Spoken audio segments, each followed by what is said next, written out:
अभी ये प्रकरण निकल रहे, ज्ञानवापी का मुद्दा चल रहा है। अब ऐसे मुद्दे हैं, एक इतिहास तो है, उसको हम बदल नहीं सकते। वो इतिहास हमने नहीं बनाया, न आज के अपने आप को हिंदू कहलाने वालों ने बनाया, न आज के मुसलमानों ने बनाया। उस समय घटा, इस्लाम बाहर से आया, आक्रमकों के हाथ आया। उस आक्रमण में भारत की स्वतंत्रता चाहने वाले व्यक्तियों का मनोधैर्य खच्चे करने के लिए देवस्थान तोड़े गए, हजारों है। हिंदू समाज का विशेष ध्यान जिन पर है, विशेष श्रद्धा जिनके बारे में ऐसे कुछ है, उसके बारे में मामले उठते हैं।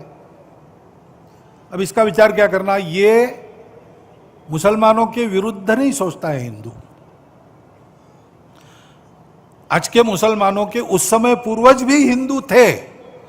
उन सबको स्वतंत्रता से चिरकाल तक वंचित रखने के लिए, उनका मनोधैर्य दबाने के लिए किया गया। इसलिए हिंदू को लगता है कि इसका पुनरुद्धार होना चाहिए।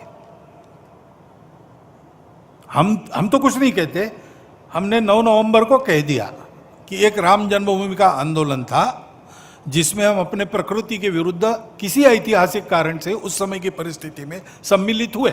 हमने उस काम को पूरा किया। अब हमको कोई आंदोलन वगैरह करना नहीं है। लेकिन इश्यूज अगर मन में है तो कुछ उठते हैं। ये किसी के विरुद्ध नहीं है और विरुद्ध मानना नहीं चाहिए। मुसलमानों ने तो नहीं मानना चाहिए, हिंदुओं ने भी ये नहीं करना चाहिए। अच्छी बात है, ऐसा कुछ है, आपस में मिल बैठकर सहमति से कोई रास्ता निकालिए। लेकिन हर बार नहीं निकल सकता। इसमें कोर्ट में जाते हैं तो फिर कोर्ट जो निर्णय देगा उसको मानना चाहिए। अपनी संविधान सम्मत न्याय व्यवस्था को पवित्र सर्वश्रेष्ठ मानकर उसके निर्णय हमको पालन करने चाहिए। उनके निर्णयों पर प्रश्न चिन्ह नहीं लगाना चाहिए।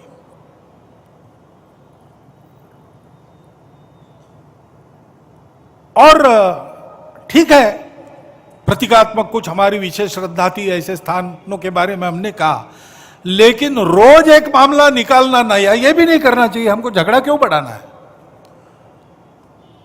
ज्ञानवापी के बारे में हमारी कुछ श्रद्धाएं हैं, परंपरा से चलती आई, हम कर रहे, ठीक है, परंतु हर मस्जिद में शिवलिंग क्यों देखना? अरे भाई, वो भी एक पूजा है, ठीक है, बाहर से आई है, लेकिन जिन्होंने अपनाई है वो मुसलमान, वो बाहर से संबंध नहीं रखते, ये उनको भी समझना चाहिए। यद्यपि पूजा उनकी उधर की है, उसमें वो रहना चाहते तो अच्छी बात है। हमारे यहां किसी पूजा का विरोध नहीं, सबकी मान्यता और सबके प्रति पवित्रता की भावना है। परंतु पूजा वहां की होने के बाद भी वंशज वो हमारे प्राचीन सनातन काल से चलते आए ऋषि मुनि राजा क्षत्रियों के पूर्वज है, वंशज है। समान पूर्वजों के वंशज हम हैं। परंपरा हमको समान मिली है। शत्रु मित्र भाव हमारे लिए समान है। देश के हर स्वातंत्र्य युद्ध में हिंदुओं के साथ राष्ट्रीय वृत्ति के कुछ मुसलमान लड़े हैं। वो यहां के मुसलमानों के लिए आदर्श है। अशफाकुल्ला खान, इब्राहिम खान गारदी, इतिहास काल से चलता आया है। उनका संबंध यहां से है, बाहर से नहीं है। और इसलिए उनको भी समझना चाहिए, भारत मातृभूमि, भारत की संस्कृति, सर्वसमावेशकता उसकी, किसी को न बदलते हुए सबको अपना मानना, अपनी पूजा अपने जगह अपने लिए सर्वश्रेष्ठ है, लेकिन सबकी पूजा सबके लिए सर्वश्रेष्ठ है। किसी की बुराई नहीं करना, मेरा ही सही, ऐसा कट्टरपन और अहंकार नहीं रखना, और जनजीवन में सबके साथ बराबरी में आना, ये मान्य था। इसलिए तो पाकिस्तान बना, तब कुछ लोग चले गए, ये लोग नहीं गए। ये लोग नहीं गए, इसका अर्थ यही है ना, हमारी पूजा अलग हो गई इसलिए हम भारत को छोड़ना चाहते, ये हमको मंजूर नहीं, ऐसे ही सोचा होगा। तो उस भारत के साथ समरस होकर रहना, अलगाव का वही राग फिर से अलापना नहीं, पूजा अलग है इसलिए अपना हित अलग है, ऐसा मानना नहीं। और संपूर्ण हिंदू समाज ने भी यह समझना कि ये हमारे ही पूर्वजों के वंशज, रिश्ते से, हमारे खून के रिश्ते से हमारे भाई, ये अगर वापस आना चाहते तो दोनों हाथ खोलकर हम उनका स्वागत करते, नहीं भी आना चाहते तो कोई बात नहीं, हमारे यहां इतने 33 करोड़ देवता है और बढ़ जाएंगे, क्या फर्क पड़ता है, अपनी अपनी पूजा तो सब कर रहे हैं। देशभक्त हो सब लोग, हमारी संस्कृति की उदारता, सर्वसमावेशकता, सबको समान रूप से देखना, अपना मानना, अपने विकास से सबका विकास हो, अपना विकास कोई अलग और विशिष्ट नहीं है, सबके साथ, ये देखना। और हमारे वही पूर्वज है जिन्होंने हमको ये विरासत दी, उनके गौरव को मन में रखकर उनके रहन सहन का अनुकरण करते हुए आगे चलना। एकता का तो यही मार्ग है, हमारे संविधान की प्रस्तावना इसी का आदेश देती है, उसमें मार्गदर्शक तत्व है, वो यही बताते हैं।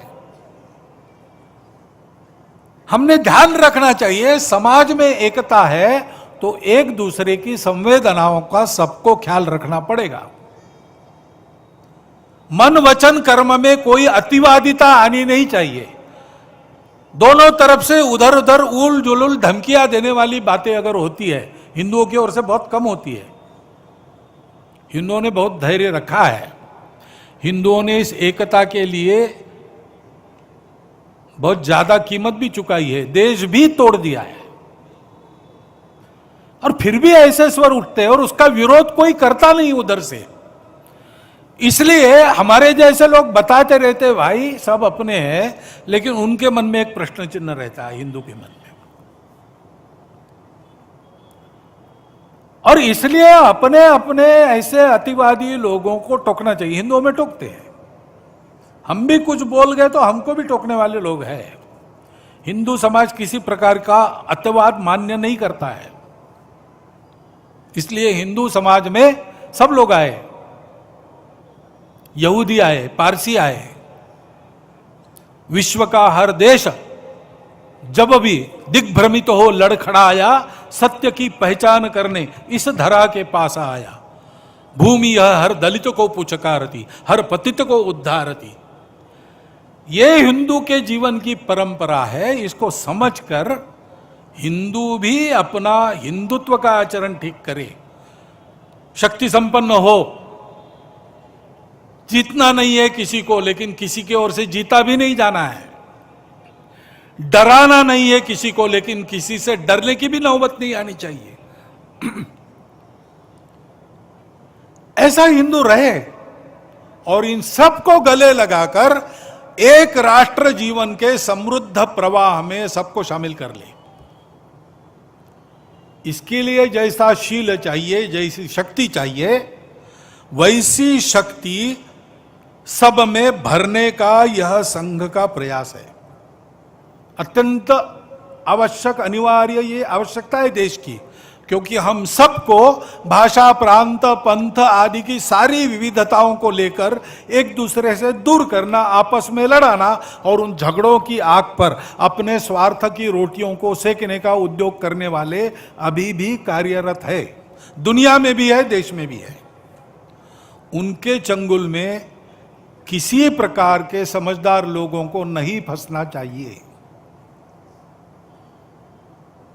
लंबा चलना पड़ेगा। आज ऐसा विचार आया, किसी ने बोला और कल बदल हो गया, ऐसा नहीं होगा। कठिन रास्ता है, उबड़ खाबड़ रास्ता है, लेकिन इसमें से जाना पड़ेगा। हम लोग भारत माता की जय करना चाहते हैं, हम लोग आपस में अपनत्व, भाईचारे पर विश्वास रखते हैं, हम लोग भारत को विश्व गुरु बनाना चाहते हैं, तो हमको इस व्रत को लेकर आगे बढ़ना पड़ेगा। सामर्थ्य संपन्न संगठित हिंदू समाज अपने हिंदुत्व की सच्ची प्रवृत्ति के आधार पर देश में क्या, सारी दुनिया के कलह, द्वेष, स्पर्धाएं बंद करके एक नई सुखी सुंदर दुनिया बनाने की क्षमता रखता है। उस क्षमता का, उस गुणवत्ता का जागरण सारे देश में करने का ये संघ का प्रयास 1925 से चल रहा है। कार्यक्रम खंडित हो गए बार बार, लेकिन कार्य कभी खंडित नहीं हुआ, एक एक कदम आगे बढ़ रहा है। आज नहीं तो कल इसको हम यशस्वी कर पाएंगे।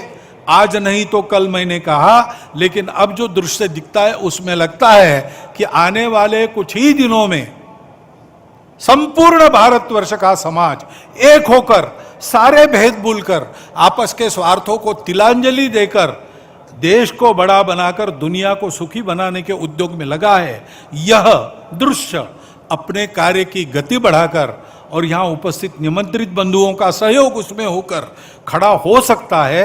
इतनी परिस्थिति की अनुकूलता आज खड़ी हुई है।